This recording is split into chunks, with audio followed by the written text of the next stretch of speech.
Sa Muling Pagkikita, The Millet Story. Dear Papa Dudut, kumusta po kayo at ang mga tagapakinig ng Barangay Love Stories? Nais ko pong ibahagi ang kwento ko at sana ay kapulutan din po ng aral. Ako po si Millet, 39 years old na sa kasalukuyan at nangyari ang kwento ko noong 25 years old pa lamang ako. 14 na taon na ang nakakalipas. Matagal na po ang kwento ko pero gusto ko rin po sanang maibahagi. Noong pong panahon na yon ay mahilig po akong mag-buy and sell. Kahit maliit po ang kikitain ko ay tinutuloy ko pa rin dahil gusto ko naman po talagang gawin yon. Hilig ko na rin po kasi. Para sa akin ay tiyaga lang at lalaki din ang negosyo ko at balang araw ay kikita din ng malaki. May nanligaw po sa akin noong 23 years old ako. Siya po si Homer. Empleyado naman po siya ng isang malaking kumpanya noong panahon na yon. Mabait po si Homer kaya nahulog din ang loob ko sa kanya at naging magkarelasyon kami. Makalipas naman ang isang taon ay nagpakasal kaming dalawa. Noong po nanligaw siya sa akin ay inisip ko na hindi pa ako handa. Pero doon po talaga nauwi ang lahat, Papa Dudut. Naging maganda naman po ang relasyon namin. Masaya kami at walang oras na sinayang para maiparamdam namin sa isa't isa ang pagmamahal namin. Pero hayaan niyo munang simulan ko ang lahat sa pagkakakilala namin para mas makilala niyo pa kami ni Homer. Nagawi po ako sa opisina nila dahil sa imbitasyon ng isang katrabaho niya. Dahil nga po sa negosyo kong buy and sell at doon na kami unang nagkakilala. Hindi ko pa kabisado ang opisina nila kaya medyo kinakapa ko pa kung saan ang kinakaroonan ng pakay kong tao nang bigla kong lapitan ni Homer, Papa Dudut.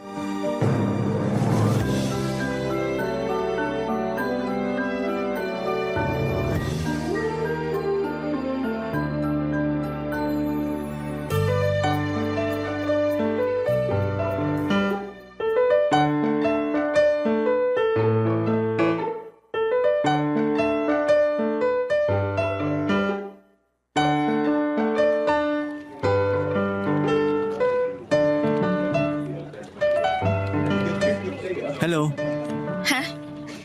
Hi. may paglilingkod ba ako sa'yo? Ha? Bakit parang gulat na gulat ka? Kasi naman sa bihis mo parang ikaw ang may-ari nitong kumpanya kaya nakakahiyang sa'yo ako magtanong. Bakit naman nakakahiya? Ibig mong sabihin, ikaw nga ang may-ari nitong kumpanya? Hindi. Ikaw niloloko mo ko. Hindi ah. Hindi kita lolokohin. Seryoso ako sa'yo. Okay. Teka, ano? Anong sabi mo? Sabi ko anong maipaglilingkod ko sa'yo. Hinahanap ko kasi si Mr. De La Paz. Nasa meeting pa siya. Ganun ba? Okay lang, maaga lang talaga ako dumating sa usapan namin. Mabuti pa doon na muna tayo sa kantin. Magkape tayo. Nako, mura lang ba mga tinda dito? Kasi ang laki ng opisina parang mamahalin ng mga tinda sa kantin. Mura lang, tsaka sagot ko naman eh. Ano? Wag na, nakakahiya. Ayos lang. Total magkakape din naman ako. Hindi pa nga tayo magkakilala, ililibre mo na ako. Ay, oo nga pala. Sorry, nawala sa isip ko. Kasi naman, na-mesmerize ako sa ganda mo eh. Palabiro ka pala talaga. Nako, totoo no? By the way, ako si Homer. Ako naman si Millet. O ayan, magkakilala na tayo. Kaya pwede na kitang ilibre. Ikaw talaga, sige na nga. Baka isipin mo suplada ako pag tumanggi ako eh. Yan! Tara na! Saan ba? Dito, tara. Ang laki nitong opisina, no? Oo, nung bago nga ako dito, naliligaw pa ako eh. Ilang taon ka na dito? 5 taon na. Intern lang ako dati tapos inabsorb na ako ng opisina. Nako, magaling ka siguro. Sakto lang. Humble ka pa. Teka nga pala, ano bang kailangan mo kay Mr. De La Paz? Baka magalit yun pag nakitang magkasama tayo. Nako, bakit naman siya magagalit? Hindi ba siya nanliligaw sa'yo? Si Mr. De La Paz? Hindi customer ko siya. May binibenta kasi akong alahas. Okay. Good. Bakit? Tsaka na, baka isipin mo hambog ako eh. Bakit naman? Kasi kung sasabihin ko na crush kita, baka mahambugan ka sa akin. Kaya itatago ko na lang muna. Sinabi mo na eh. Nasabi ko ba? Oo no, nakakainis ka. So anong sagot? Sagot? Sa tanong ko, Wala ka namang tinatanong ah. kung pwede ba akong manligaw? Ikaw pala biro ka talaga. Seryoso nga, Grabe, ang bilis naman. manliligaw pa lang naman eh. Nako, mas mabuting kilalanin na muna natin ang isa't isa. Malay mo ba kung masama ang ugali ko? Mukhang hindi naman. Paano ka naman nakakasiguro? Ramdam ko. Gaya ng tindi ng nararamdaman ko sa'yo. Ayan, dinadaan mo na naman ako sa bilis ah. Huwag ka mapipikon ha. Handa ako maghintay. Basta papayagan mo lang ako na manligaw. Paano kung may asawa na ako? Ha? May asawa ka na? Wala.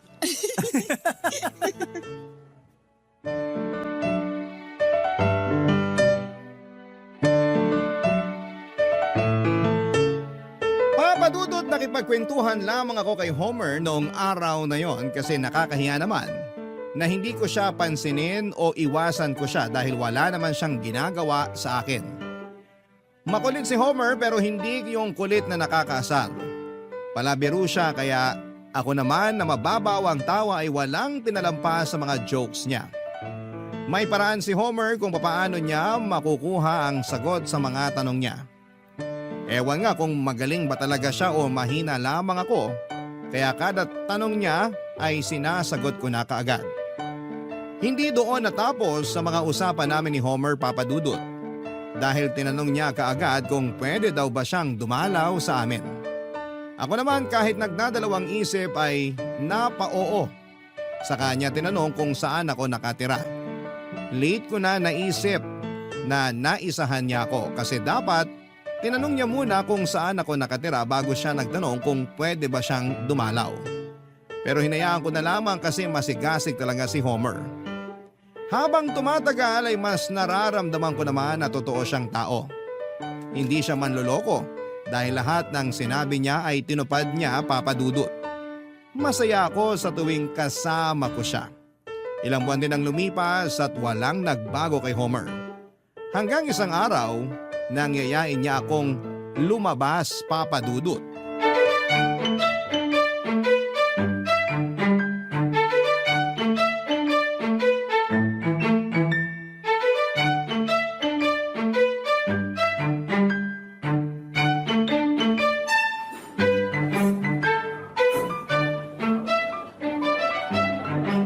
Kain ka lang ha. Sobra ka na. Ha? Bakit? Kasi pinapataba mo na yata ako eh. Hindi ka naman tabain.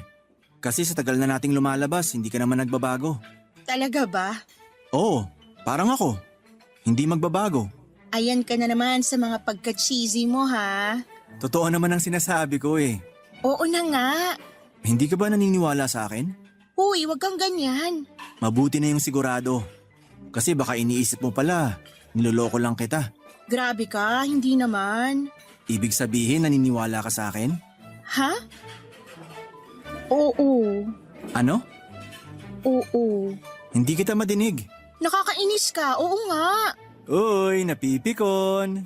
Hindi kaya ako pikon. Hindi nga. Hindi nga. We, Nakakapikon ka naman eh. okay Tam, napipikon ka sa akin eh. Ngayon lang. Sorry na. Uy, hindi ako galit ah. Ewan kahit makulit ka, hindi ako nagagalit sa'yo. Bakit? Ewan ko nga. Imposible. Anong imposible? Imposibleng hindi mo alam. Ang alin? Kung bakit hindi ka naiinis sa akin. Nagugulahan na ako sa pinag-uusapan natin. Sorry, sana huwag ka magagalit sa akin. Hindi mabait ka naman eh. Uy, salamat. Uy, baka lumaki ang ulo mo ah. Siyempre, basta galing sa'yo, alam kong totoo. Nako, parang alam ko nang idudugtong mo dyan. Ano? Na kasing totoo ka ng pagmamahal mo sa akin. Predictable na ba ako? Hindi naman, may pattern lang. Ha? Hindi tayo matutunawan sa pagkain nito eh. Sinasabayan kasi natin ng tawa. Oo nga. Sige, kain ka pa. May gusto ka pa bang iba? Ayan ka na naman eh. Sapat na tong in-order mo. Sapat na din na makita lang kita. Sabi ko na nga ba eh. Pero seryoso, matagal na din naman tayong lumalabas. Nag-uusap. Matagal na ako naliligaw. Kailan mo ba ako sasagutin? Ha? Alam mo naman na seryoso ako sa'yo. Alam mo na din kung gaano kita kamahal. Sana sagutin mo na ako. Pero, Pero ano? kasi, Kasi ano? Ano? Anong ano? Oo. Anong oo? Oo na nga. Ano? Talaga? Sinasagot mo na ako?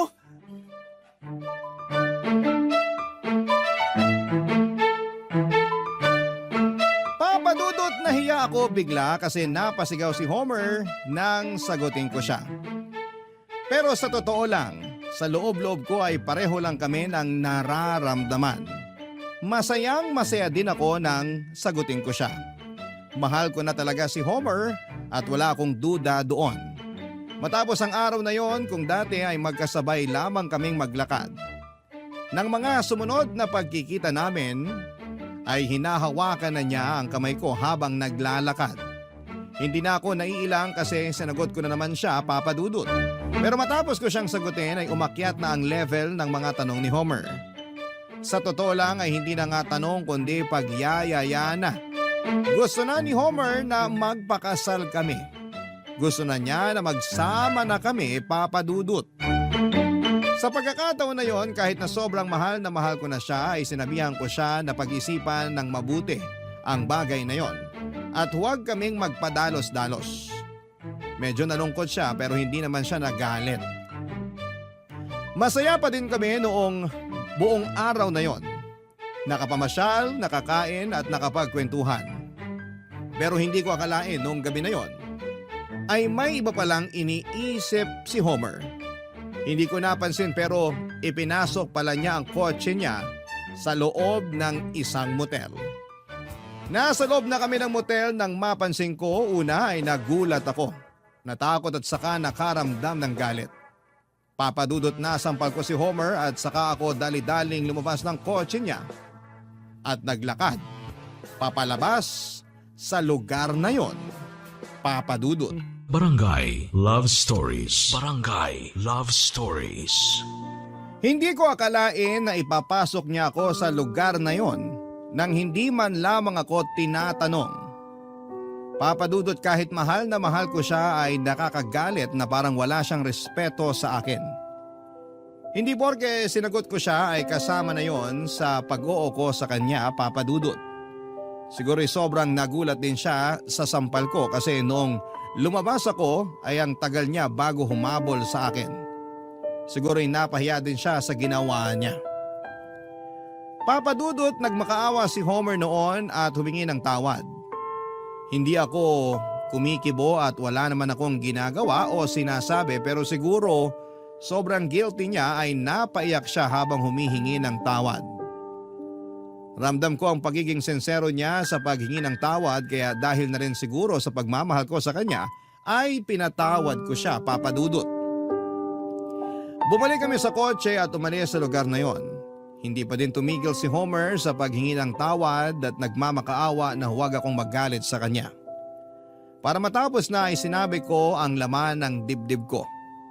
Sinabi ko ang galit ko at saka ko sinundan ang pagsasabi na hindi namin dapat gawin ang bagay na yon hanggang sa hindi kami nakakasal. Sumang-ayon naman si Homer habang humihingi pa rin ng tawad sa akin, Papadudot.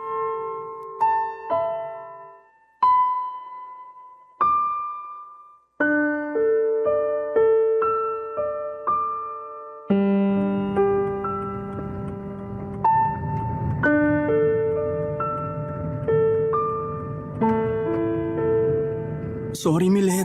Patawarin mo ako. Mahal na mahal kita. Ano bang pumasok sa utak mo? Hindi ko alam. Patawarin mo ako. Nawawalan ka na ba ng respeto sa akin? Hindi. Hindi mangyayari yun. Naisip mo ba na mangyayari to nung inisip mong ipasok ako sa lugar na yon? Hindi ako nag-iisip. Patawad. Nag-uusap naman tayo. Mas maiintindihan ko pa kung tinanong mo eh. Kaso yung basta mo na lang ako dinala doon? Hindi na mauulit. Hindi na talaga. Kasi kung uulitin mo pa ang ganon, siguro maglayo na lang tayo. Wag naman, Milet. Kakalimutan ko ang gabing to ah.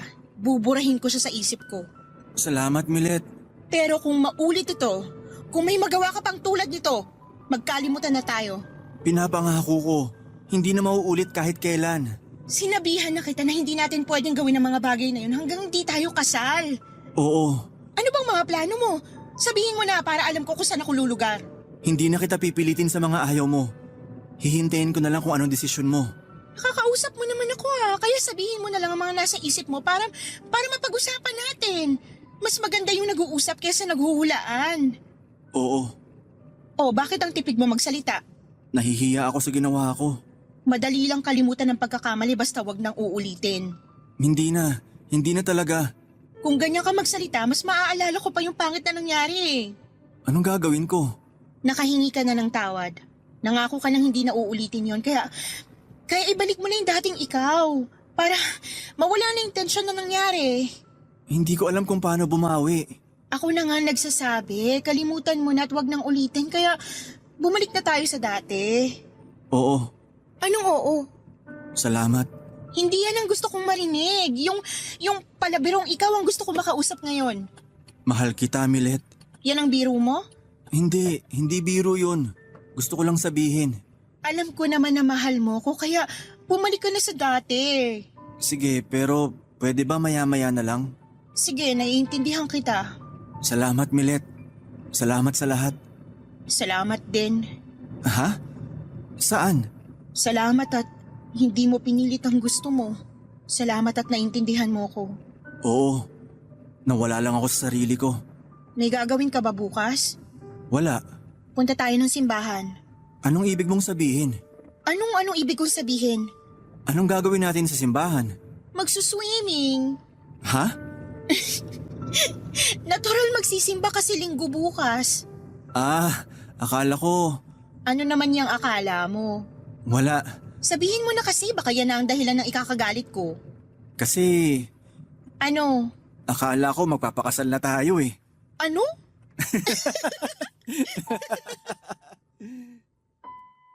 Papadudot mabuti na din at nangyari ang mga nangyari dahil simula noon ay mas lalong naging marespeto si Homer. Iniwasan niyang sumama ang loob ko. Hindi naman sa pabor lahat sa akin ang mga ginagawa niya pero ibinabalik ko din naman lahat ng pagmamahal niya. Iniiwasan namin ang magkatampuhan. Pag may napansin ang bawat isa ay itinatama agad namin. Naging mas swabe ang relasyon namin. Dahil bukod sa pagmamahalan, ay sobra na ang naging respeto namin sa isa't isa, Papa Dudut. Matapos ang pangit na gabing yon ay parang nagumpisang muli si Homer sa panliligaw at parang kinukuha niya muli ang loob ko para mahalin ko siya ng gaya ng dati. Sa totoo lang ay hindi naman nawala ang pagmamahal ko sa kanya. Ayoko lang uli kasi na masyado niyang maging kampante kaya may mga restrictions pa din ako sa kanya, Papa Dudut.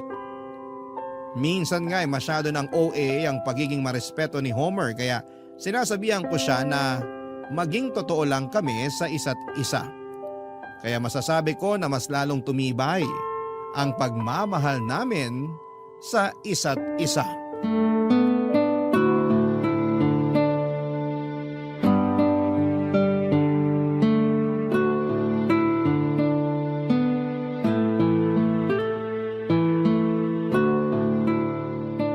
Okay ka na ba? Oo, Tara na.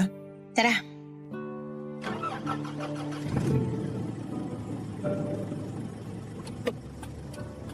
Uwi na ba agad tayo? Oo, Ayaw mo ba munang kumain? may niluto ako sa bahay. Doon na tayo kumain. Ayaw mong dumaan muna sa bake shop? May ginawa akong kakanin sa bahay. Tsaka na tayo mag-cake. Sige. Pero teka, may gusto ka bang bilhin sa bake shop? Tara, daan na tayo. Wala naman. Akala ko lang may gusto ka eh. Sure ka? Oo. Niluto kong paborito mo. Seafood pasta? Oo. Alam mo gumawa nun? Siyempre, inaral ko.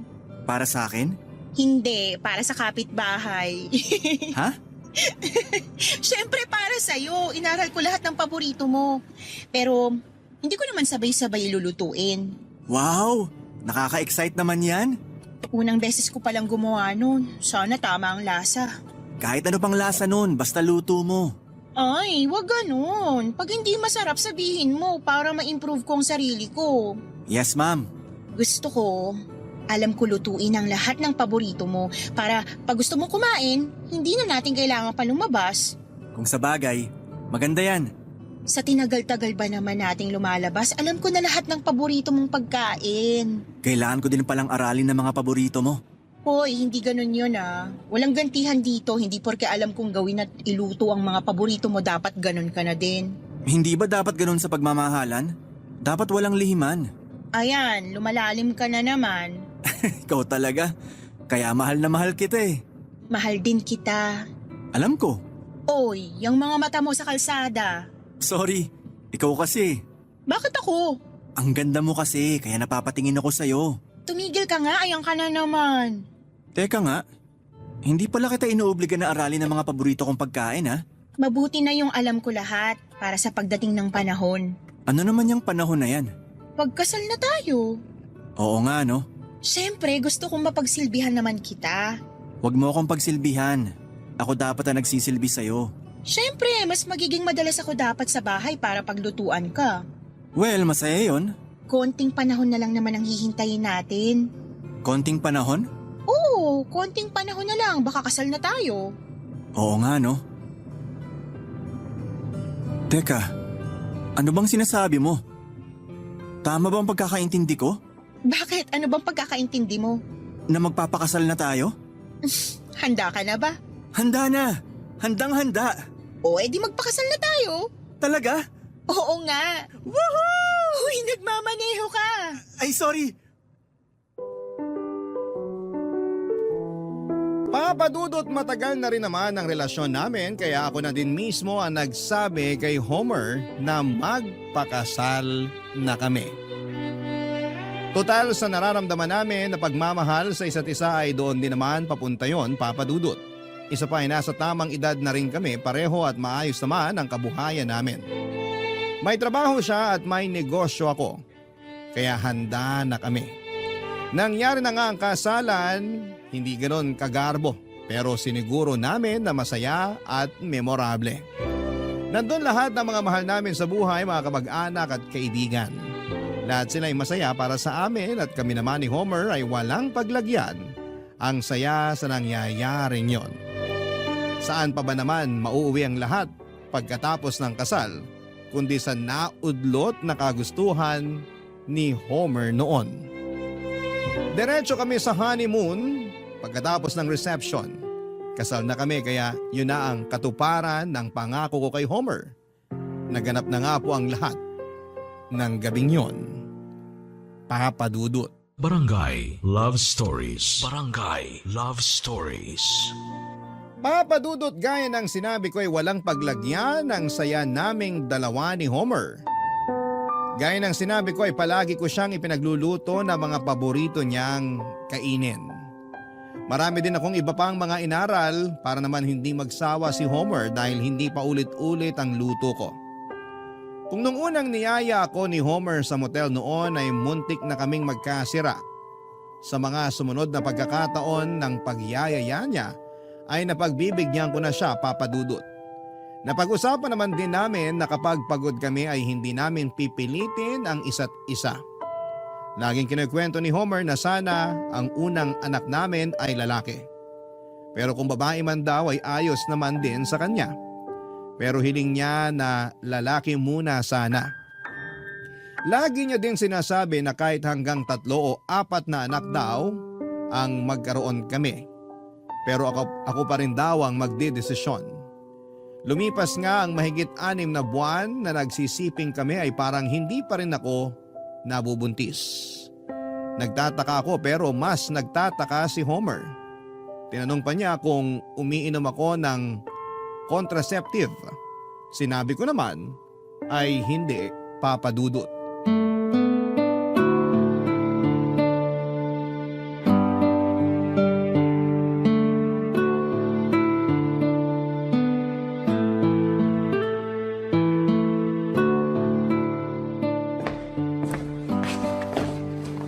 Milet, mag-usap nga tayo.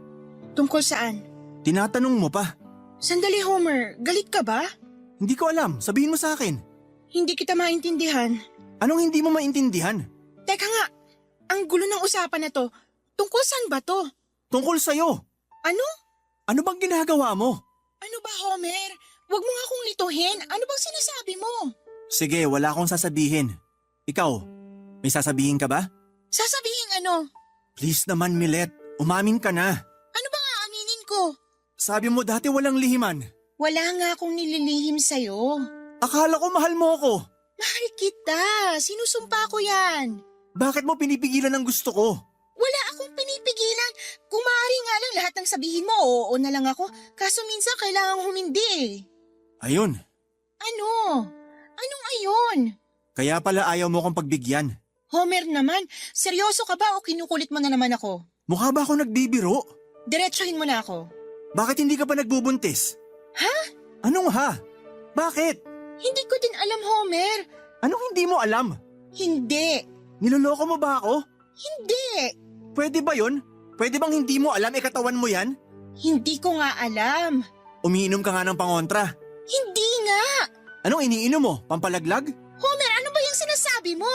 Umiinom ka ng pampalaglag? Tigilan mo na yan. Sagutin mo tanong ko. Hindi ko gagawin yun. Pwes anong ginagawa mo? Wala akong ginagawa. Mahigit 6 na buwan. 7 buwan na halos. Hindi ka pa nagbubuntis. Anong ginagawa mo? Wala akong ginagawa. Eh bakit hindi ka pa buntis? Ewan ko. Akala ko ba handa ka na? Ayaw mo pa bang magbuntis? Sinabi ko naman sa'yo na handa na ako ah. Gusto mo nang magbuntis, pero ayaw mo pang magkaanak? Sinabi ko na sa'yo ang sagot dyan. Napag-usapan na natin yan. Ulitin mong sinabi mo. Ano ba to, Homer? Gusto kong madinig sa'yo ang sinabi mo. Gusto ko na din magkaanak. Yun pala eh. Eh bakit mo kinukontra? Ano bang nangyayari sa'yo? Wala nga akong ginagawa. Sige, pagbibigyan kita. Kung ano man yung ginagawa mo, tigilan mo na. Gusto ko na magkaanak. Ako din naman. Tigilan mo na yung panloloko mo. Hindi kita niloloko. Kung ganun, tara. Sumama ka sa akin. Saan tayo pupunta? Basta sumama ka. Tara na. Papadudot yun ang araw na hindi ko makakalimutan. Isinama ako ni Homer sa doktor. Pilit niya akong ipina-check up para malaman niya kung may ginagawa akong pagpipigil sa pagbubuntis. Pero ibang naging resulta na ikinagulat namin pareho. Hindi daw ako magkakaanak dahil wala akong kakayahang magbuntis. Hindi ko po niloko si Homer dahil hindi ko din po alam na may ganon pala akong kondisyon. Kitang-kita sa mukha ni Homer ang pagkabigo. Para siyang pinagsakluman ng langit at lupa sa mga narinig niya. Kung masakit sa kanya, hindi man lang niya naisip na mas masakit sa akin yon. Papadudot, imbes na damayan niya ako ay nakipaghiwalay siya sa akin nung mismong araw na yon. Munti ko ding hindi nakayanin ang pagdating ng dalawang mabigat na pangyayari sa buhay ko.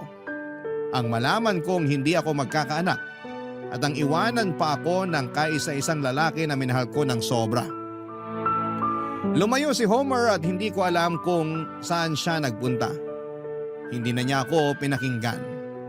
Nawala na kami ng komunikasyon. Sa hindi inaasahang pagkakataon makalipas ang mahigit 10 taon, ay nakasalubong ko si Homer, Papadudot.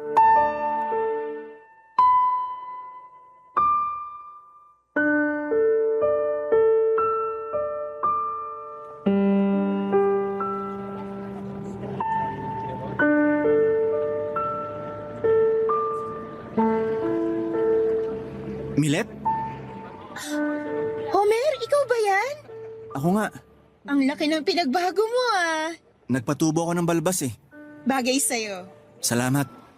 Ikaw naman, wala kang pinagbago. Compliment ba yan? Oo naman. Binibiro lang kita. Salamat. Kamusta ka? Eto, ayos naman. Napalago ko na din yung negosyo ko. Sinong kasama mo? Nasa loob pa ng mall. Hinihintay ko nga siya rito eh. May asawa ka na? Ikaw talaga, nagpapatawa ka. Seryoso ang tanong ko. Paano kung magkakaasawa kasal pa tayo? Oo nga. Karelasyon? Nako, kahit wala na tayo, takot pa din ako sa demanda, no? Demanda? Malay ko ba, idemanda mo ako ng pagsama sa ibang lalaki. Biro lang. Kung ganon, sino yung hinihintay mo? Hindi ko siya asawa o karelasyon. 10 taon lang siya, no? Pasensya ka na sa tanong ko ha. Ano ba? Ayos lang yun. Eh ikaw, may nakarelasyon ka ba? Ha? Anong ha? Huwag mong sabihin na offend ka sa tanong ko. Kasi kanina nung tinanong mo ako, sinagot ko ng diretsyo. Hindi naman. So wala din. Meron. O nasan siya? Wala. Nasa ibang bansa. Ah, okay. May anak na kayo? Oo. 2. Masaya ako para sa'yo. Salamat. Saan ka pupunta ngayon? May bibilhin lang sa loob. Naku, nakakaabala na yata ako sa'yo. Hindi. Matagal din na di tayo nagkita. Masaya akong nakita uli kita. Ikaw talaga? Ikaw ang nang iwan. Ako, nandito lang naman ako. Hoy, bakit ka malungkot? Biro lang yung sinabi ko ha. Walang sarcasm doon. Galit ka pa ba sa akin? Nagalit ako, oo. Pero kung galit pa ba ako? Di na? Matagal na. Salamat. Patawarin mo ako sa nagawa ko dati. Hindi kita masisisi, pero sana naintindihan mo na din na hindi kita niloko. Hindi ko din alam ang kalagayan ko noon eh. Naiintindihan ko na. Kaya, wag ka nang malungkot dyan. Bilib ako sa'yo. Bakit naman? Nakuha mong patawarin ako kahit sobrang masakit ang ginawa ko sa'yo. Oh, ayan ka na naman. Babalik na naman tayo dyan. Kalimutan na nga natin yun. Salamat ulit. At paulit-ulit akong humihingi ng tawad. Okay na, move on na tayo. Teka, saan ka pala nanirahan nung umalis ka? Una sa probinsya ako nagpunta. Tapos ng ibang bansa ako. Doon ko nakilala si Ofelia. Siya yung nakarelasyon mo? Oo. Makalipas ang 6 na buwan, bumalik na ako dito. Nagsama na kami ni Ofelia. Ang galing mong magtago ah. Nandito ka lang pala pero hindi ka nakita ng kahit sino. Naiinggit nga ako sa'yo eh. Bakit naman? Kahit masakit ang ginawa ko sa'yo, napatawad mo ako. At masaya ka na ngayon. Kalimutan na natin yon. Matagal na yon. At isa pa, masaya ka na din naman sa buhay mo ngayon. Sana. Ano? Papa Dudut, may malaking lungkot pala sa puso niya si Homer. Kaya pala nasa ibang bansa ang nakarelasyon niya ay iniwan siya. Isinama nito ang 2 nilang anak at hanggang sa oras na yon ay hindi niya pa din alam kung nasaan sila. Nagtago ang babae kasama ang mga anak nila at hindi niya din alam ang dahilan ng pang-iiwan nito. Pero ang balita niya ay sumama daw ito sa dating karelasyon. Kung gaano ako kagaan noong nagkwekwentuhan kami ay bigla akong nalungkot ng sobra sa mga nadinig ko. Nakakaawa din ang sinapit ni Homer, Papa Dudut. Habang nakikiramay ako sa kanya, ay may biglang tumawag sa akin ang mama. Siya ang batang sinasabi ko na hinihintay ko. Papa Dudut, makalipas ang 1 taon matapos kaming nagkahiwalay ni Homer ay nagampon ako ng 6 na buwan na sanggol at siya nga ang batang lalaki na tumatawag sa akin ng mama. Nagulat pa si Homer kasi imposible nga naman na magkaanak ako. Pero ikinuwento ko sa kanya ang lahat. Na nag-ampon ako at sinabi ko din na alam na ng bata ang sitwasyon niya. Dahil para sa akin ay mas magandang walang nililihim sa bata. Pero hindi naman nagbago ang lahat. Kahit na inampong ko lamang siya ay para niya akong tunay na ina. Nakita ko ang paghanga sa akin ni Homer sa mga nadinig niyang kwento. Pero isang tanong ang ikinagulat ko at hindi ko inaasahan. Tinanong niya kung pwede daw ba kaming magkabalikan.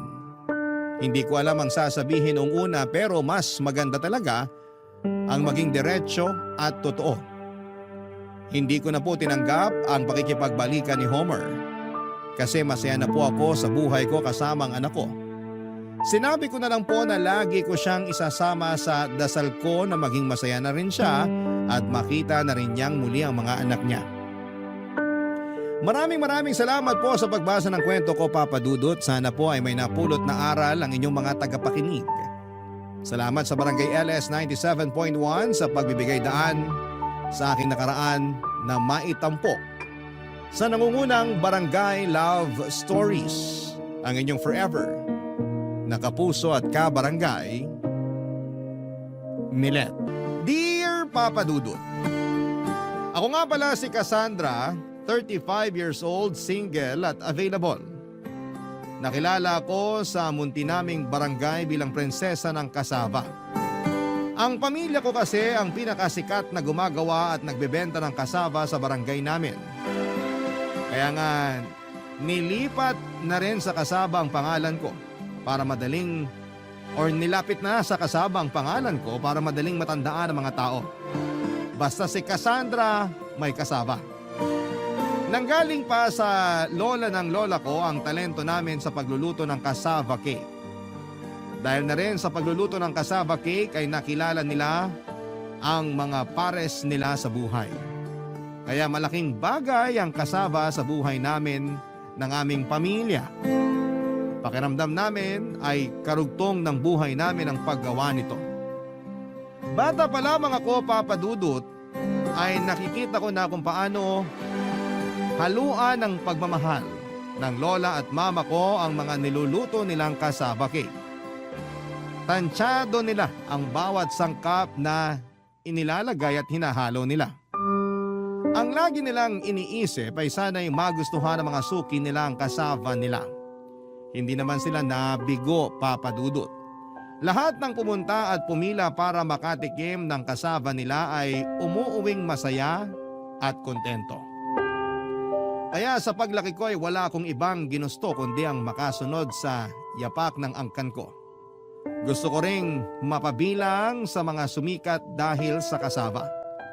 Pinasa na nga rin sa akin ng pamamahala ng kasaba noong nasa hustong edad na ako. Siyempre binantayan pa rin ako ng nanay ko sa pag-aasikaso. Pero inaral ko mabuti kung paano ang tamang timpla ng kasaba para sa bawat kagat ng kakain. Alam niyang hinaluan ko yon ng pagmamahal. Isa sa mga naging suki ko ay si Julio. Kaidaran ko rin siya, Papa Dudut. Isa siyang empleyado ng isang agency malapit sa barangay namin. Tuwing hapon ay dumaraan siya sa pwesto ko para makapagmeryenda habang nagyoyosi. Walang palya yon. Mula nung natikman na niya ang kasaba ko ay inulit-ulit na niya ang pagbalik. Kaya nagkakilala na rin kami ng husto, Papa Dudut. Marami na siyang nalaman sa akin at ganoon din ako sa kanya. Naging komportable na kami sa isa't isa, Papa Dudut.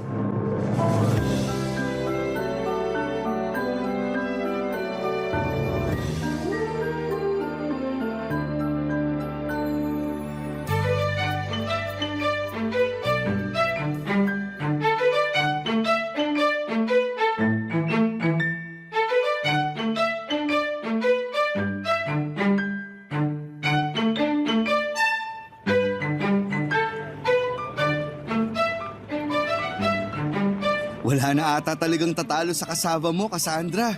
At wala na ring tatalo sa pagiging bolero mo, Julio. Nagsasabi ako ng totoo. Sa tingin mo, bakit ako magtsatsagang pumila rito ng ilang taon kung hindi ako nasasarapan sa kasava mo? Kasi kuripot ka at kasama ko lang ang afford mo. Totoo rin naman yan. Pero masarap talaga eh. Sakto sa presyo. Hindi nadaan sa arena. Saka malasa ang itlog at hindi puro asukal lang natitikman ko. Hindi ko tinipid sa gatas, keso at itlog yan ah. Kaya nga sulit eh. Holiday bukas ah. Magdadagdag ka ba ng extra? Oo naman. Kalating karton ulit ah. Long weekend eh. Long weekend na nga, hindi mo pa buuin yung karton. O sige na nga, isang karton ng kasava. Ibigay mo sa akin yung medyo tostado yung ibabaw ah. Alam ko na yan, hindi mo na kailangang sabihin. Alam mo na talaga kung anong gusto ko. Ikaw pa ba? Paborito mo talaga akong customer. Alam mo yan. Kaya pala wagas ka kung makadagdag ka ng nyog sa ibabaw ng kasava ko. Ayaw mo ba? Gusto ko nga. Inggit na inggit sa akin yung ibang customer mo.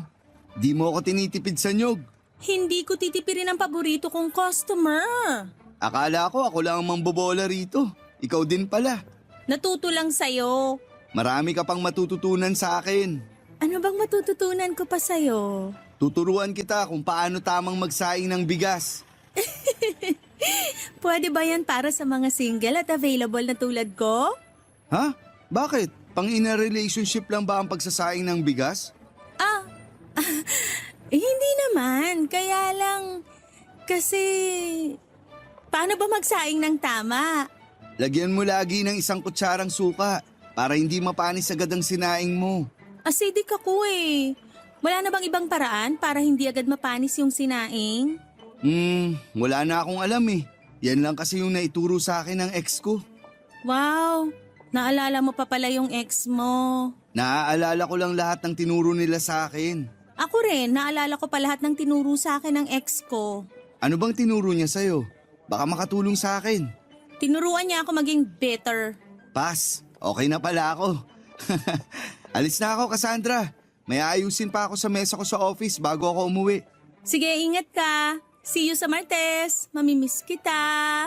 Ha? Mamimiss mo ako? Mamimiss kita kasi ikaw yung pinakamagastos kong suki ng kasava. Ayun.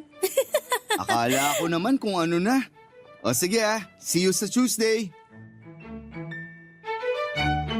Ngumiti ako kay Julio nang may halong nerbiyos. Hindi ko alam kung paano ko nalusutan ang eksena namin yon. Matagal ko nang kilala si Julio at matagal ko na rin natanggap na may feelings ako para sa kanya. Kaya lang ay hindi niya yon alam, Papa Dudut. Hindi niya yon napapakiramdaman. Nung una nga ay masyadong halata ang paglalandi ko sa kanya. Kaya lang ay hindi naman niya kinakagat ang bawat attempt ko na landiin siya. Kaya ako na rin ang nagsabi sa sarili ko na ilihim na lamang muna ang nararamdaman ko para sa kanya. Nakakahiya kasi na babae pa mismo ang gagawa ng first move para mapansin. Oo, at totoong naglalaglag ako ako ng mga parinig sa kanya nung una. Pero dahil hindi naman yon pumasa sa kanya kaya naisipan kong kumalma na lamang. Baka nga una pa lang ay alam na niyang gusto ko siya pero ayaw niya lang sa akin. Kaya hindi niya pinapatulan noon ang mga paglalandi ko. O baka naman talagang manhid siya at hindi makaramdam kapag merong nagkakagusto sa kanya. Minsan nga ay sinuri ko ang mga hinahalo ko sa cassava cake. Pakiramdam ko may naihahalo ako noon na pangpamanhid ng feelings. Nakarami na lang kain si Julio ng cassava. Ilang taon din siyang kumakain ng cassava ko. Siguro bawasan ko ang paglalagay ng itlog. O baka naman yung harinang nabili ko, nakakadagdag ng pagiging torpe ng isang lalaki. Mga ganitong pag-overthink ang nangyayari sa akin sa tuwing hindi umi-epekto ang paglalandi ko noon kay Julio. Sinisisi ko na lamang sa cassava kesa sisihin si Julio o ang sarili ko. Mas madali na lang kasing ipasa ang sisi sa mga bagay na walang buhay kesa ang sisihin ko ang may buhay, Papa Dudut.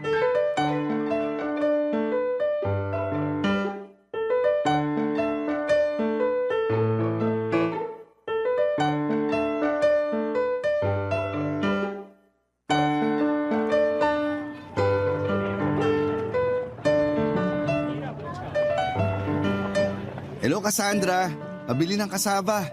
Buhay ka pa pala. Grabe ka naman.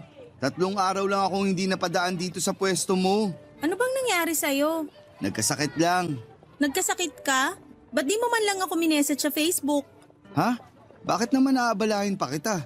Wala lang. Alam mo namang dahil sa'yo kaya ako kumikita. Concerned lang naman ako sa number 1 customer ko. Ilang araw kasi ako hindi natunawan. Nilagnat tuloy ako. Hindi ka natunawan? Talo mo pa ang 6 na buwan na sanggol. Sensitive kaya ang sikmura ko. Kawawa naman pala tong baby na to. Baby mo ako? Ayaw mo ba? Ay, naalala ko pala. May utang pa ako sa'yo last week. Babayaran ko na ngayon. Dapat hindi nagbabayad ang baby eh. Ano ka ba? Utang ko yun. Babayaran ko na. May sukli ka ba sa 500? Kung wala akong panukli, anong gagawin mo sa akin? Teka, ipapabarya ko muna. May panukli ako. Oh, bakit bigla ka nagalit? Kasi naman. Magkano na uli yung utang mo? 82 pesos. Hindi mo ba nilista? Hindi. Bakit galit ka? Hindi na nga ako natunawan tapos magagalit ka pa sa akin. Anong gusto mong ipahid ko sa sikmura mo para mabilis kang matunawan? Kakapahid ko lang ng virgin coconut oil kanina. Ikaw pala yung nangangamoy langis. Ako nga. Kaya hindi ako dapat tumabi sa kawali o kalan. Baka maprito ako ng di oras. Ang funny mo talaga. Nakakatawa yung sinabi ko? Lahat naman ng joke mo mabenta sa akin. Napipilitan ka lang tumawa kasi customer mo ako. Alam mo ang manhid mo? Manhid? Ang manhid ng balat mo, sabi ko. Tirik na tirik yung araw, ayaw mong sumilong. Dito ka nga sa lilim, tabihan mo ko. Ayokong tumabi sa'yo, baka may magalit. Single naman ako, walang magagalit. Halika na. Alam ko namang single ka. Kaya lang, baka makita ako ng nanay mo na tumatabi sa'yo. Ayoko mabungangaan ng reyna ng kasaba. Bukas ka na lang magbayad ng utang. Ha? Bakit hindi pa ngayon? Andito na rin naman na ako. Sabi kong bukas na eh. Isasara ko na tong pwesto. Mainit. Mainit ang ulo ko. Malas tumanggap ng bayad sa utang kapag mainit ang panahon. Che! Nalito si Julio sa pinakita ko sa kanya, Papa Dudut. Nagdabog ako at nakasimangot. Yun ang unang beses na nakita niya akong ganon. Hindi na rin siya nakaangal at napakamot na lamang sa kanyang batok. Nagtataka siyang umalis sa pwesto ko. Pero ilang beses ko siyang nakitang sumulya pa sa akin. Pero hindi ko na siya pinansin pa. Wala naman siyang naging kasalanan sa interaksyon namin yon. Umasa lang kasi akong masyado na lalandiin din niya ako pabalik. Pero grabe na ang pagiging manhid niya. Hindi na niya napansin na ilang beses ko nang sinubukan na landiin siya. Nasaktan ang pride ko bilang babae dahil ako na mismo yung palay na lumalapit sa kanya pero ayaw pa rin niya akong tukain. Hindi naman ako pangit. Sexy rin naman ako at marami akong bagay na pinagmamalaki sa sarili ko pero bakit parang hindi niya yon makita. Nagpost ako sa Facebook ng mga parinig para sa mga lalaking manhid. Hindi man lang nilike ni Julio. Doon ako mas lalong nainis. Nag-my day na rin ako ng selfie ko at may caption na nagpaparinig na single ako at ready na magpaligaw. Na-view lang ni Julio pero wala naman siyang naging reaksyon. Hindi niya ata talaga ako type, Papa Dudut. Yon ang napagtanto ko. Binura ko na ang selfie kong yon dahil marami ng mga lalaki nagme-message sa akin at nagpapasimpleng landiin ako. Hindi naman para sa kanila ang pagpaparinig kong yon, Papa Dudut. Para kay Julio yon pero dahil nuknukan siya ng kamanhiran. Ayon hindi pa rin niya ako napansin. Hindi ko rin naman matitiis na may tensyon sa aming dalawa. Kaya nag-message ako sa kanya at sinabing may dalaw lamang ako noon kaya napakasungit ko sa kanya nang wala sa oras. Naintindihan naman niya at nagbalik muli ang friendship naming dalawa ng mga sandaling yon, Papa Dudut. Barangay Love Stories. Barangay Love Stories. Papa Dudut, naisipan kong idaan sa pagpapaganda ang lahat. Bumili ako ng makeup, sexing damit at high heels. At kahit sabihin pang magbebenta lang naman ako noon ng kasaba pero kung umasta ako ay akala mo'y imbitado ako sa GMA Gala. Baka kasi nakukulangan pa noon sa itsura ko si Julio kaya hindi niya ako magawang matapunan ng tingin. Nag-check ako sa internet kung ano ang tamang make-up at outfit sa akin. Ang dami kong sinubukan pero plakado na noong nagsuot ako ng red lipstick at asul na bestida. Kinulot ko ang buhok ko na akala mo'y a-attend talaga ako ng prom. Nag-lotion pa ako ng buong katawan kasi parang nagbibitak-bitak na yung balat ko dahil masyadong dry. Nagsuot na rin ako ng contact lens na kulay green para kunwari afam ang nagbebenta ng kasaba sa kanto namin.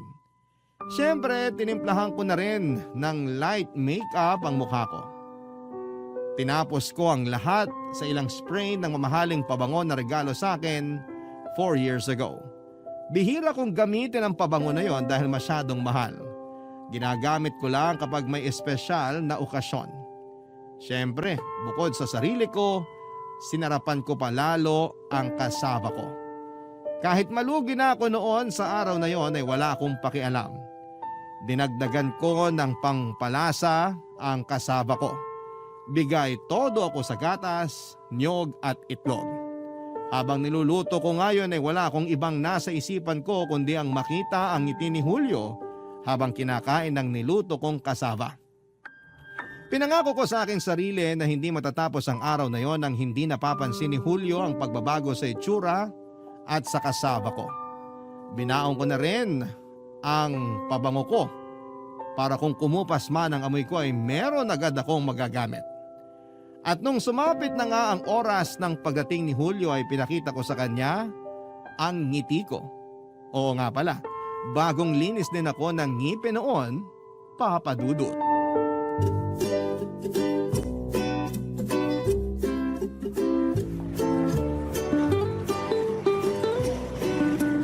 Parang may tumapo na pabango rito sa pwesto mo ah.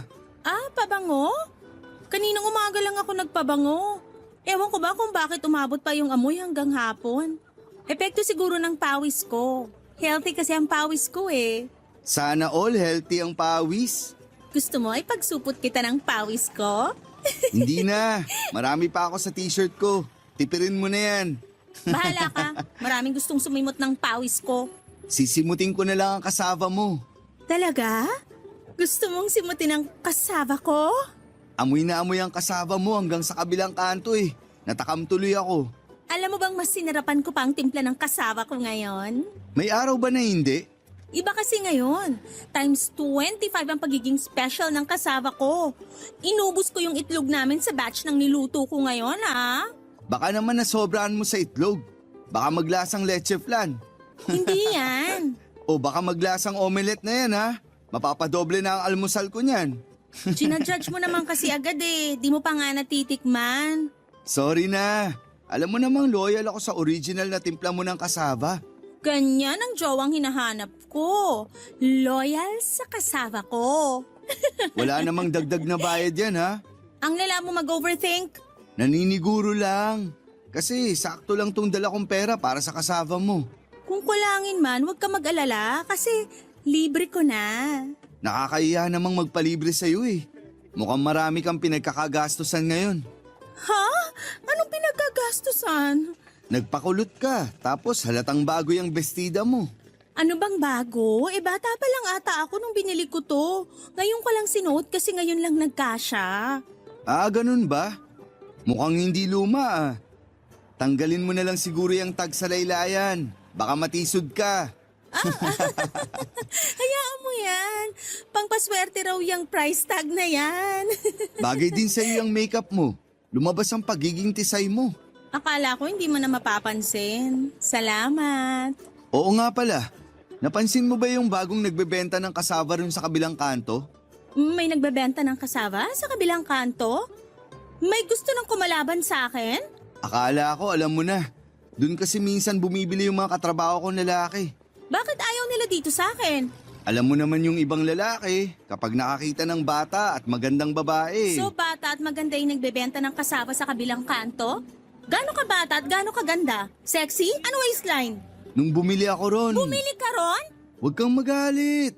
Napabili lang naman ako ron nung naubusan na ako rito. Last week lang naman yun. Plastic mo pa pala alam na may kumakalaban na sa kasaba ko. Bakit ngayon mo lang sinabi sa akin? Hindi ko naman kasi alam na big deal sa'yo kung may bagong magbebenta ng kasava. Sabihin mo sa akin kung gaano siya kaganda at kabata. Ang alam ko, 25 anyos siya. Maganda, makinis at medyo malambing sa mga customer. Kaya yung mga katrabaho kong lalaki, dun sila bumibili. Ayoko na. Nasayang lang ang lahat. Nasayang ang alin. Magsasara ako ng maaga. Umalis ka na. Teka, gusto ko pang matikman ang kasava mo. Tikman mo na lang yung kasaba nung nasa kabilang kanto. Che!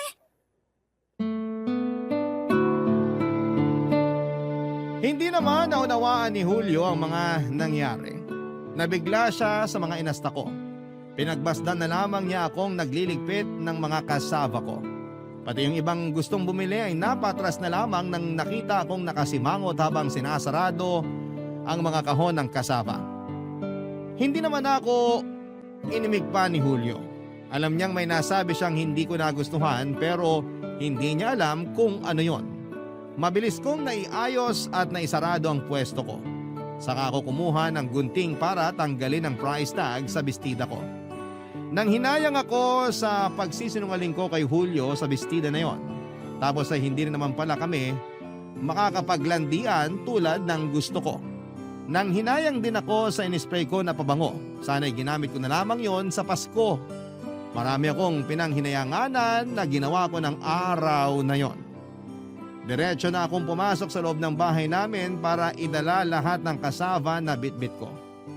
Hindi naman ako nilapitan pa ni Julio at kusa na lamang din siyang umalis nang hindi nagpapaalam sa akin. Nagtaka ang nanay ko na umuwi ako nang hindi man lang nakabenta kahit na isang piraso ng kasava. Hindi ko na lamang siya sinagot pa. Dumiretso na ako ng kwarto at nagbihis. Pagkatapos noon ay pinuntahan ko ang bagong tindera ng kasava na sinasabi ni Julio. Napag-alaman ko sa Marites sa amin na Anya raw ang pangalan ng tinderang yon. Pamangkin daw siya mismo nang nagtayo ng pwesto ng kasava. Tama rin si Julio na 25 anyos lang si Anya. Tama rin si Julio nang sinabi niyang maganda at makinis si Anya. Doon ako mas lalong nagalit at nakaramdam ng pagseselos. Kaya naman hindi na rin ako nakapag-isip pa ng mga sasabihin nang sumugod ako doon sa kanyang pwesto. Nagkataon na walang bumibili sa kanya na mga oras na pumunta ako doon. Nagkunwari akong bibili at pinagmamasdan pa ang bawat kasava sa kanyang istante. Pero kapag hindi nakatingin si Anya, ako naman ang tumititig sa kanya.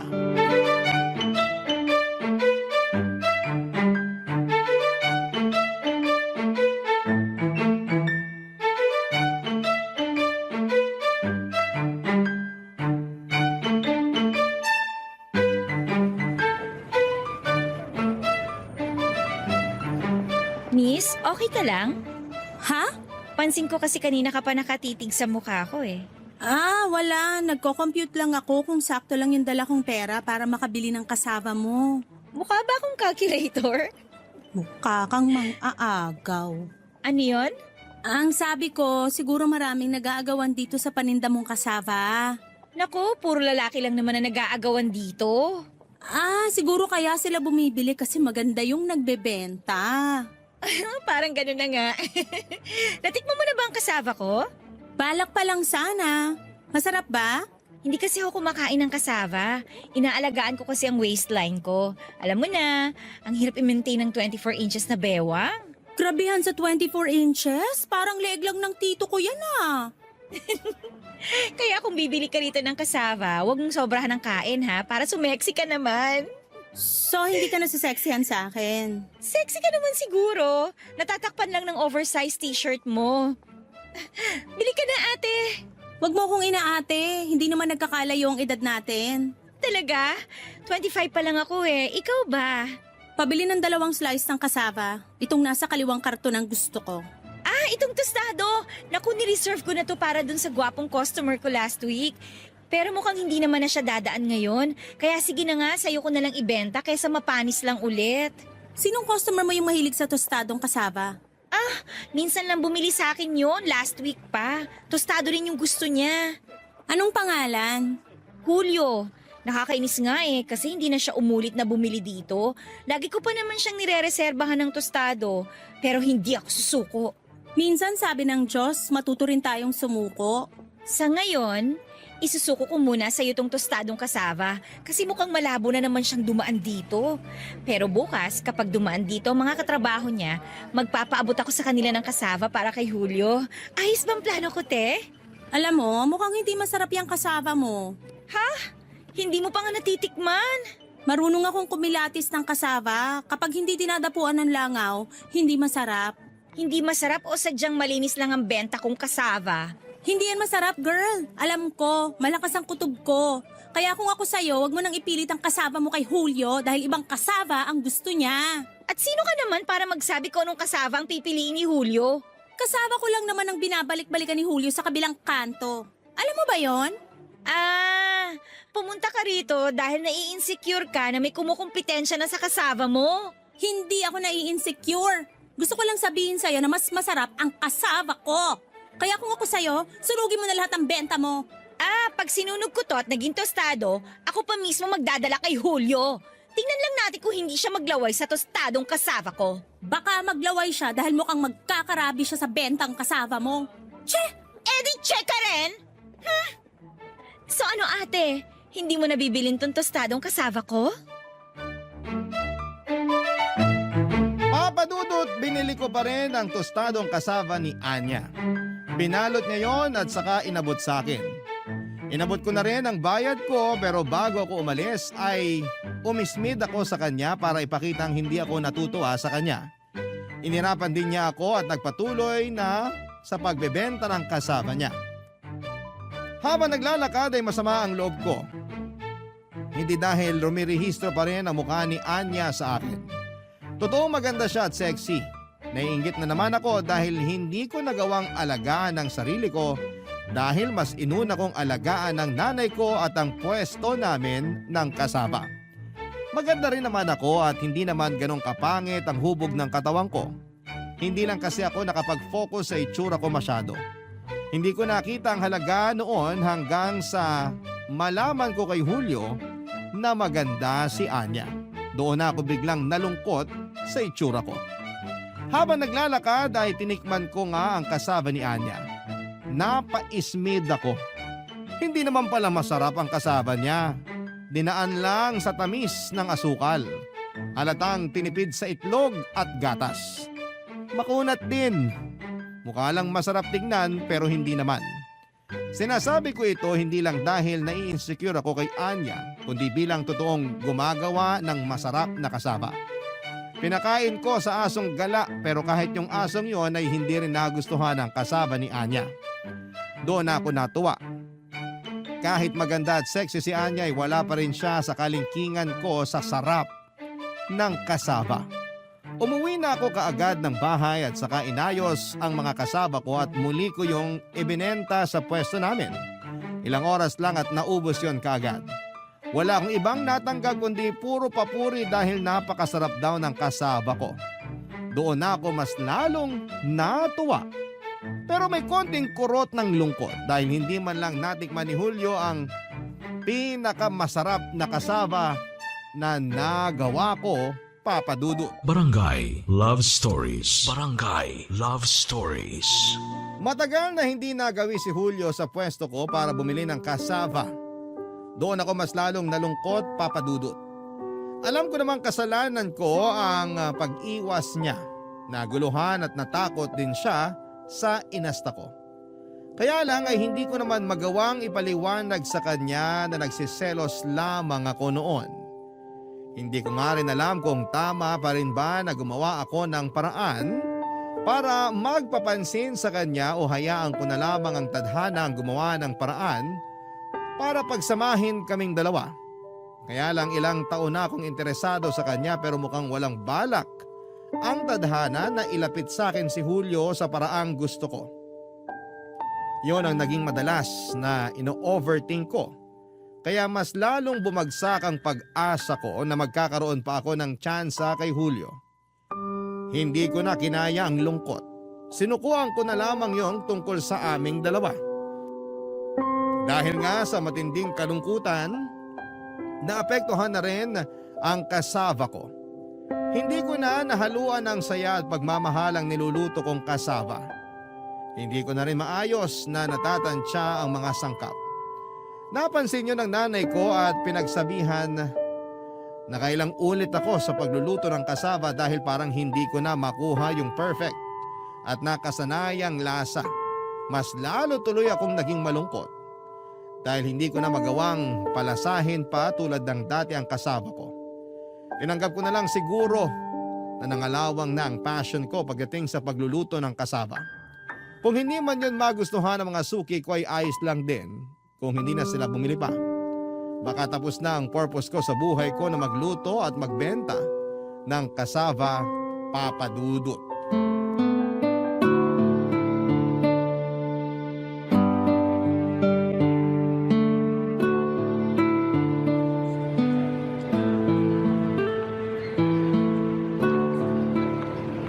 Hello, Cassandra. Bibili ka? Sana, kung pagbibilan mo ako. Wala naman ako magagawa kung gusto mong bumili. Kakabukas mo lang ba? Hindi, kanina pa akong umaga nagbukas. Siguro pangalawang batch na itong mga kasaba mo na nakadisplay, kaya ang dami. Yan din yung mga nilatag ko kaninang umaga. Matumal lang talaga yung benta. Bakit kaya? Hindi ako sanay na may laman pa tong mesa mo. Dati kasi kapag pumupunta ako, Konti na lang ang inaabutan ko. Hindi ko alam. Lunes kahapon ha. Malakas ang bentahan mo tuwing Lunes, di ba?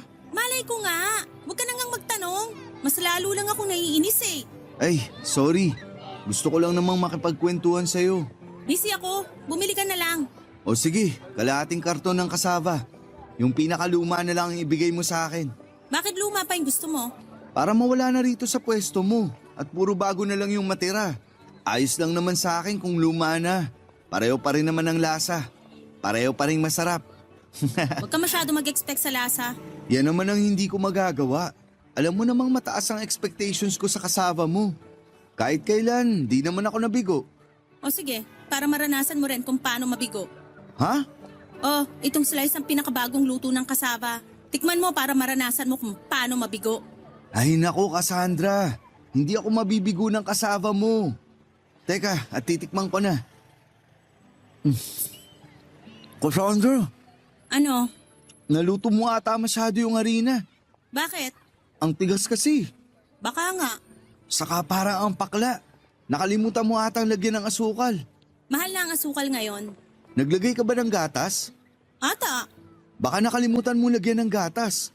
Kulang na sa pagiging creamy. bigyan na lang kita ng 20. Bumili ka sa tindahan ng creamer o gatas para ibudbud mo dyan sa kasava. Uy, galit ka ba? Sinasabi ko lang naman yung kailangan mong marinig. Sinabi ko na naman kasi sa'yo na huwag ka mag-expect, di ba? Kasi lahat ng nag-e-expect, nasasaktan lang sa huli. Masama bang magtiwala sa'yo na sasarapan mo ang luto ng kasava mo? Ilang taon mo na akong customer. Lagi namang masarap ang luto mo. Maliban ngayon. Ano ba nangyari? Gusto mo mag-usap tayo? Anong gusto kong mangyari? Umalis ka rito sa pwesto ko at huwag ka nang bumili uli. Okay ka lang ba? Ano bang nangyayari sa'yo? Hindi ka naman ganyan dati. Umalis ka na nga lang. Kung gusto mo ng masarap na kasava at mabait na tindera, dun ka sa kabilang kanto. Panigurado bibigyan ka niya ng tostado at hindi tinipid sa gatas na kasava. Baka hindi rin niya na-overheat ang arena niya. Doon ka na! Papadudot, nagulat na naman si Julio sa mga inasta ko. Hindi katulad ng dati na nananatili pa siya ng ilang minuto bago umalis. Pero nung hapon na yon ay umalis siya kaagad. Hindi niya na rin ako tinapunan pa ng tingin. Alam kong nasaktan ko siya sa mga sinabi ko. Nung nakalayo na si Julio ay saka ako biglang napaiyak. Natuluan patuloy na mga luha ko ang kasava na nakahain sa mesa. Paniguradong umalat na yon. Tinikman ko ang kasava na yon at saka ako mas lalong naiyak. Tama nga si Julio, nag-iba na ang lasa ng benta kong kasava. Hindi na yung katulad ng dati na nahaluan ng saya. Noong mga nakaraan nga kasi dahil sa pagiging broken-hearted ko kay Julio, ay hindi ko na talaga binigyan ng atensyon ang mga niluluto ko. Nag-focus ako sa kaka-overthink. Kaya naman, bago pa umatras sa mga suki ko ay inayos ko na ang lahat ng mga kasava ko at saka naghanap ng mga pamilyang nakatira sa footbridge para ibigay ang mga kasava na yon. Saka ako dumiretso sa bahay para umuwi. Doon ko ibinuhos lahat ng lungkot ko dahil sa nangyari sa amin ni Julio at sa kasava ko. Hindi na muling bumili si Julio ng kasava sa akin. Natanggap ko nang tapos na rin ang pagkakaibigan namin. Nagtaka nga ako kay Julio kung bakit late na siyang umiwas sa akin samantalang ilang beses ko na siyang itinataboy noon. Siguro yung huling taboy ko sa kanyang naging dahilan para umiwas na siya, papadudot. Napa-overthink na naman ako na baka bumili na si Julio kay Anya ng kasava. Lungkot na lungkot ako noon. Si nanay na muli ang nagluto ng kasava para sa tamang timpla. Kahit si nanay ay nag-alala sa mga nangyayari sa akin, pero hindi ko naman magawang ikwento sa kanya na broken ako dahil kay Julio. Paniguradong bubungangaan lamang niya ako at pagsasabihan na lalaki lang yan. Pinagpatuloy ko na ang buhay ko kahit alam kong wala na akong pag-asa pa para kay Julio. Siguro merong ibang darating na magmamahal sa akin. Yon ang ini-imagine ko habang nagbebenta noon ng kasava nang biglang may lumapit sa akin na pamilyar na babae. Walang iba kung hindi si Anya Papadudut.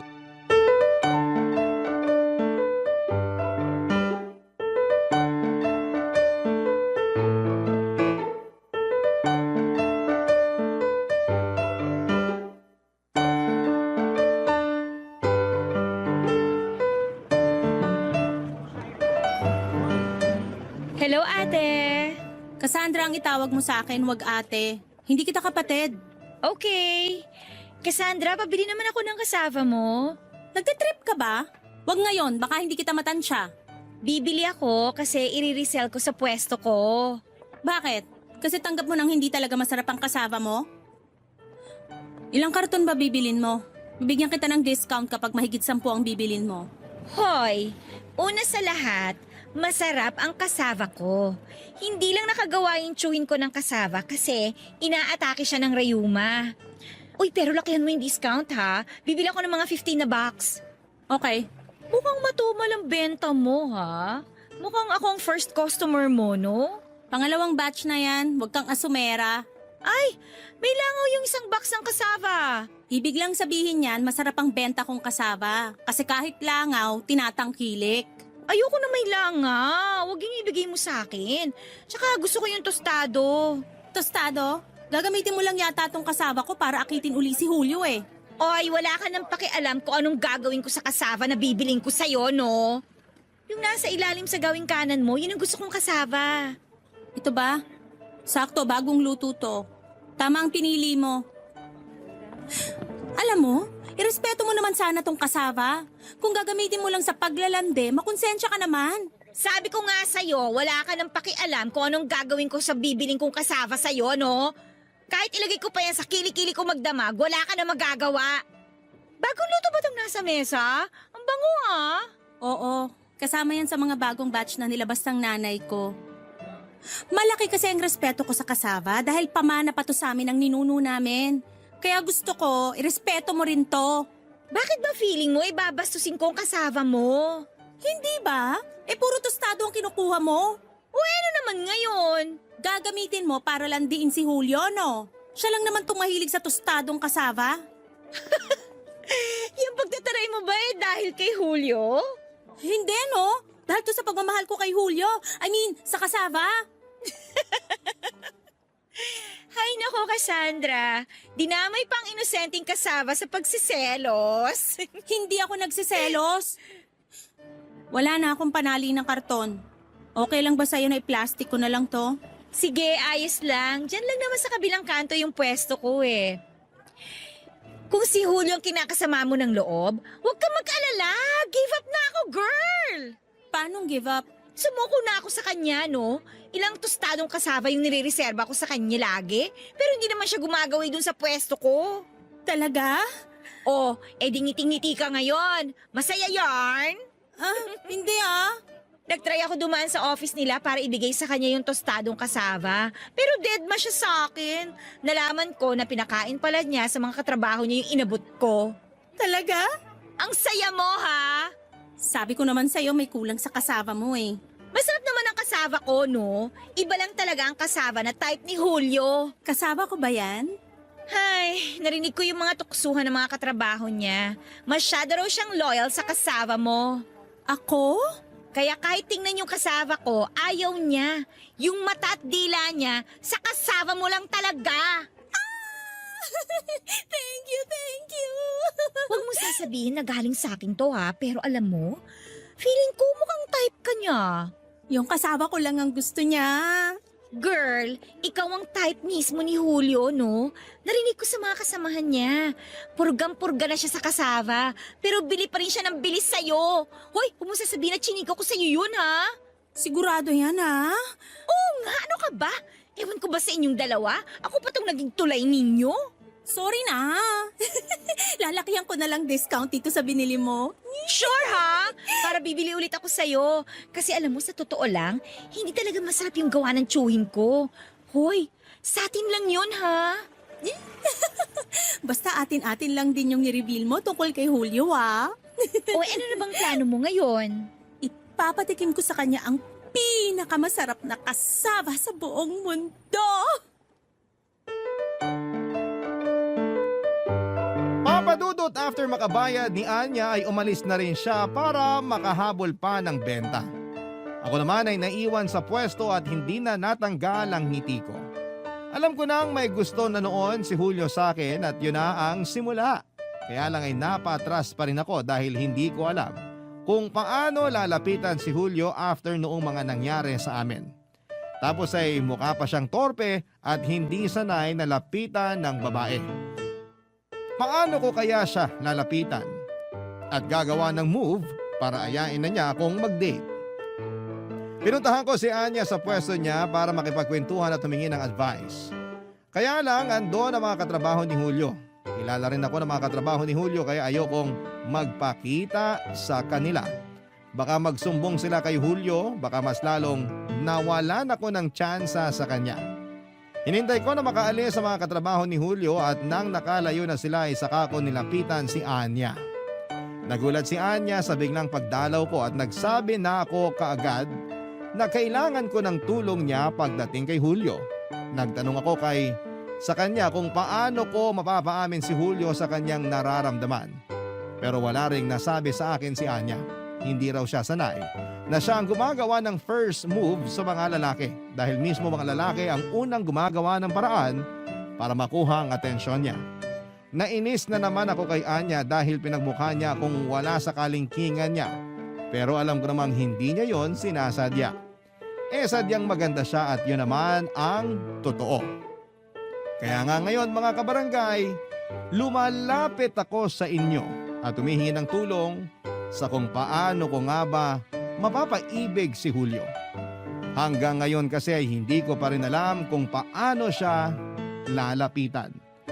Baka mas lalo siyang matakot sa mga naisip kong paraan, Papa Dudut.